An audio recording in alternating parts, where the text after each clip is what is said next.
Inspector Anthony Pavelli. I will hook him up with you for your other conference. He has a beautiful PowerPoint on what they're doing, what's been done so far that can really shed a lot of light on it. But recently he talked about Hunts Point, and this was a major case that they did out there. It was Hunts Point. You know, those pimps have been there for years with these girls. They actually locked up 10 of the pimps under the human trafficking violations, and the Bronx DA just finished the prosecutions of them. And they're talking, they got up to 25 years in prison on this sort of stuff. He can actually, if you want to have him at your conference, we can you know, get the number and we'll have him reach out to you. We'll have him come. Like I said, he can go into a lot more depth of the different investigations, but I was talking with him yesterday, and they just found a girl May 10th over on 160th Street that's been missing for the last 4 months in Staten Island. Young girl, they've opened an investigation. Again, obviously, I can't go into the details of the investigation on who it was that actually grabbed her. So there are a lot of cases going on, a lot of things being done. It doesn't always make the newspapers, but this is, you know, this is a tragic thing. And some of the posters and some of the stuff of some of these kids that have been taken, you know, from all over the country that do end up somewhere in the city.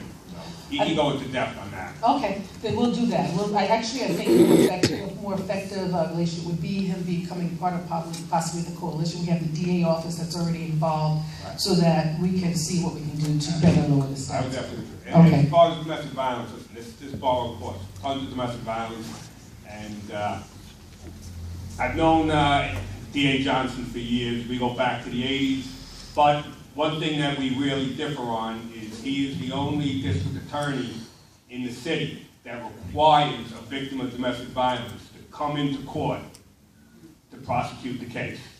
We all know someone's victimized, they may not want to come down to court, they're afraid to come down to court right away. They will not prosecute a case if that victim does not come directly down to court. So we have, I know Commissioner Bratton is meeting with him very soon. I have another meeting with him to see if we can try and get that policy changed. Because we're talking just this year alone, over 1,000 cases of declined prosecution because that victim didn't want to come down to court.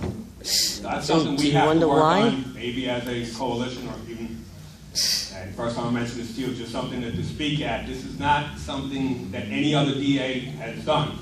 It's only here. What we do when we get to the scene of violence like this, we make the arrest, and there's an affidavit that we have the woman fill out that day, kind of what he did in her own writing. Everyone else, you go down to court, you just give this affidavit in, and at least a temporary order of protection is issued.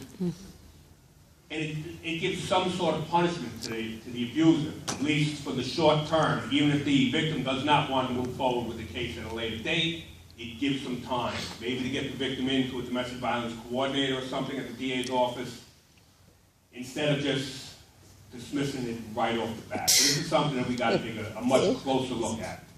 But other than that, again, we make thousands of arrests each year in domestic violence. Okay, I think we have some of our coalition partners. Would you stand, those that are part of the coalition, for that, the newly formed coalition?